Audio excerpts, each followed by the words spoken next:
vídeo de hoje é sobre uma reportagem que saiu pelo portal Bloomberg e que denuncia a destruição desenfreada de sítios arqueológicos no sudoeste da Amazônia, onde basicamente fazendeiros estão sendo acusados de destruir de propósito os antigos indícios de antigas civilizações da Amazônia. E antes de dar continuidade ao vídeo, deixa eu passar dois recados para vocês. Por conta da minha pesquisa para o meu livro, a dinâmica de publicações aqui no canal vai mudar um pouco, tá? Vão sair mais vídeos, porque eu preciso pagar as contas. Infelizmente não sou herdeira. Mas alguns deles vou gravar com o meu celular, ok? Inclusive esse daqui está sendo gravado com o meu celular nesse momento, então não estranhem e conto muito com a paciência de vocês com esse novo cenário aqui, que na verdade o cenário que eu gravo está aqui. Aqui é uma das minhas mesas de trabalho, tá bom? Então não estranhem muito. Realmente conto muito com a paciência de vocês, inclusive porque a qualidade da imagem vai mudar, né? E o segundo recado é que a campanha do Egito ainda está rolando, ela está quase batendo a segunda meta, então caso queira ajudar, confira o link que está na descrição e gravei um vídeo curtinho sobre ela, ele está aqui no card, olhem lá porque tá bem legal e eu conto muito com o apoio de vocês. Recadinhos dados, bora para o tema do vídeo. Sabem quando a gente fala que existiam antigas e gigantescas comunidades na Amazônia que faziam artefatos incríveis que possuíam espaços fortificados e até mesmo comunidades com tamanhos de vilas medievais? Historinha que já contei até em um vídeo lá pro Nerdologia? Pois bem, estão destruindo alguns desses locais. Esse é o tema de uma reportagem que saiu no portal Bloomberg. E no caso da notícia, o que é alertado é que sítios arqueológicos no Acre estão sendo destruídos, mas não são sítios arqueológicos quaisquer, são geoglifos. Geoglifos são grandes figuras geométricas, desenhos ou padrões formados no solo por remoção de vegetação ou escavação superficial. Explicando rapidamente, basicamente você tem ali aquele terreno plano, ou então uma colina, então a pessoa ia lá, fazia valas, só que eles faziam essas valas para criar desenhos que poderiam ser enxergados de longe ou de cima de colinas. Eles podem ter formas de animais, figuras humanas, formas geométricas, linhas e espirais, e são encontrados em várias partes do mundo, como as famosíssimas linhas de Nazca no Peru, e no caso daqui do Brasil temos geoglifos na região da floresta amazônica. Alguns arqueólogos acreditam que os geoglifos podem ter tido funções cerimoniais, ou de orientação astronômica, ou até mesmo de comunicação. E eles são valiosas fontes de estudos para a arqueologia porque oferecem dados sobre a vida e a cultura dos povos antigos, que os construíram, além de ser, claro, uma janela para o passado. No caso daqui do Brasil, os geoglifos foram descobertos apenas em meados do final do século XX, quando a selva foi desmatada para o cultivo de capim para a pastagem de gado. Na época, os moradores acreditavam que aquelas estranhas estruturas de terra poderiam ser trincheiras da guerra com a Bolívia, ocorrida entre 1899 e 1913. Isso pelo controle do lucrativo comércio de borracha na região. E foi só no final da década de 1970 que uma equipe de arqueólogos descobriu que essas trincheiras eram, na verdade, antigas obras escavadas há muito mais tempo. Mas estudos mais sérios só foram feitos de fato nos anos 2000, quando um pesquisador chamado Alceu Hanzi organizou um sobrevoo para fotografar os geoglifos. E foi assim que as pessoas entenderam que eles não eram só únicos, como são também indícios arqueológicos fascinantes, fantásticos. Isso já seria o bastante para colocar o Acre na rota turística, a chamar a atenção das pessoas que curtem um turismo cultural histórico, documentários internacionais, fotografias da National Geographic, um sonho.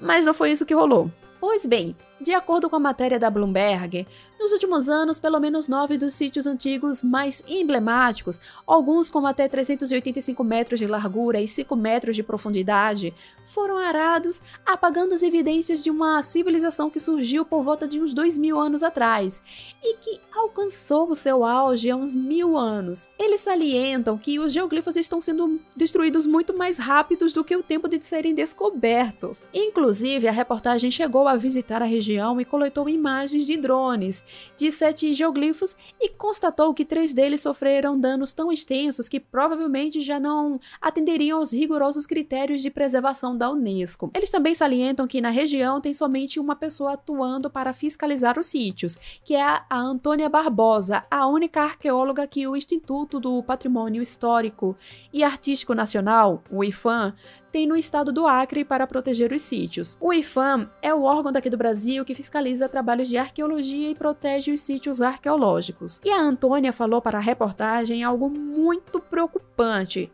que os geoglifos sobreviveram firmes e fortes por mais de 2000 anos, mas que eles serão destruídos em menos de uma geração.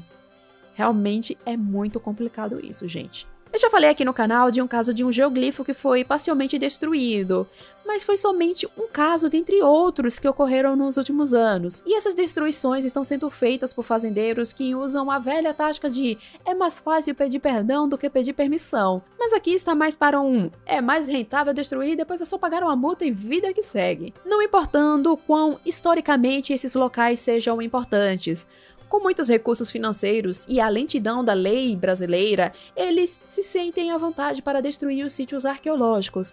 E a reportagem ainda aponta que um dos locais mais danificados no Acre é de propriedade do chefe da Federação Agrícola do Estado. A arqueóloga também já relatou ameaças à sua segurança, como o caso de uma ocasião em que ela recebeu pelo WhatsApp a foto de um homem escondendo o rosto com um chapéu de cowboy, tipo ele com a cabeça baixada e o chapéu cobrindo o rosto dele. Só que assim, ele está segurando com uma mão um rifle semiautomático enquanto com a outra aponta para um pote de cerâmica que possivelmente é uma cerâmica arqueológica. Isso é um grande contraste com a situação oposta, que é a de donos de terras que, ao descobrirem que tinham geoglifos em sua propriedade, ficaram orgulhosos e se tornaram protetores deles. É o caso do Severino Calazans, que comprou a sua terra em 1992 e que descobriu que estava morando no meio de um sítio arqueológico alguns anos depois de comprar a propriedade, e parou de encher as valas dos geoglifos com troncos podres e lixos, porque caso vocês ainda não tenham entendido, os geoglifos eles eram feitos normalmente em locais planos ou então em colinas, e eles basicamente são trincheiras escavadas na terra. No caso desses do Acre, alguns tinham até 5 metros de profundidade. Então, o seu Severino, ele achava que era só um buraco qualquer, aí ele jogava lixo lá, entulho e tal. Só que quando ele descobriu que se tratava de um sítio arqueológico, ele retirou tudo e começou a cuidar da área para que não fosse destruída.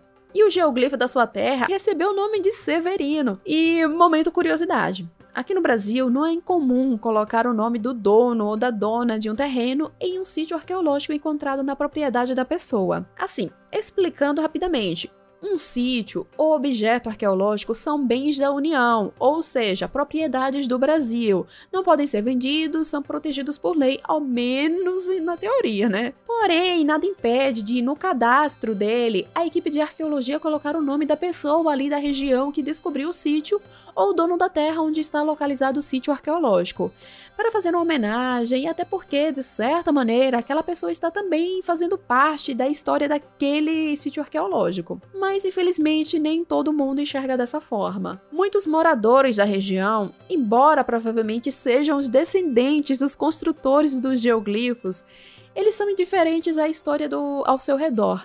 E apesar de ser o centro de uma antiga civilização com restos arqueológicos para comprovar isso, o Estado tem feito pouco esforço para atrair turistas para visitar os geoglifos, por exemplo. Inclusive, a reportagem salienta que hoje o Acre recebe mais visitantes interessados na ayahuasca, uma bebida psicodélica usada por comunidades indígenas com fins ritualísticos, do que turistas em busca dos geoglifos. Tipo, o que eles explicam é que tem organização para trazer essas pessoas de fora para experimentar a ayahuasca, mas não existe um esforço para promover os geoglifos. Ou seja, meio que uma logística turística pode sim existir, o que não está existindo é o interesse, de acordo com a reportagem. E sinceramente, tem muita gente ao redor do mundo interessada em turismo cultural arqueológico, em conhecer espaços construídos por antigas comunidades. É o caso das linhas de Nazca, no Peru, com figuras semelhantes esculpidas na terra. Tudo bem, eles têm geoglifos de gatinhos, mas eles também têm geoglifos de linhas que o pessoal visita. E vai que a gente também tenha geoglifo de gatinho, só não sabe porque estão destruindo tudo.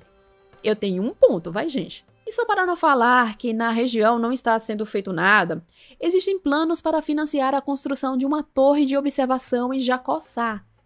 Oh, que bonitinho o nome, né? Jacossá. O único geoglifo até agora reconhecido oficialmente como patrimônio cultural. Inclusive, comentem aqui se vocês curtem esse tipo de turismo para visitar locais antigos e tal. E sinceramente, eu sabia que a situação na região era ruim, mas não ao nível de, por exemplo, 5 geoglifos em uma única fazenda serem destruídos em intervalos de dias, como é relatado na reportagem. Bom, a matéria está no comentário fixado, dê uma lida, até porque lá são abordados outros pontos que eu não trouxe para cá pro vídeo. E eu falei um pouquinho sobre arqueologia amazônica, tanto aqui no canal como lá no Nerdologia. Todos os links vou deixar também no comentário fixado. E outra, tenho dica de livro para quem quiser conhecer um pouco sobre arqueologia brasileira e sobre as antigas povoações da floresta amazônica. É o livro 1499, O Brasil Antes de Cabral, do meu amigo Reinaldo José Lopes. Inclusive, ele está por aqui. Aqui está ele, foi publicado pela HarperCollins, está cheio de anotação, porque é um livro realmente muito bom, é muito maravilhoso, tá? Essa aqui é a capinha dele e tal, aqui. E como eu disse, ele foi escrito pelo Reinaldo José Lopes e ele é um livro muito gostoso de ler, tem muitas informações bem legais. O link para ele está na descrição e no comentário fixado. Comprando por este link que eu vou deixar para vocês, indiretamente vocês ajudam aqui o canal, certinho? Inclusive, no momento em que gravo esse vídeo aqui, ele está por uns R$35 e com opção de frete grátis. Dê uma olhada lá, porque realmente vale muito a pena esse livro aqui, certo, gente? E pessoal, muito obrigada por assistir esse vídeo, não esqueçam de dar um like e hypar ele, tá? Tchau e até mais!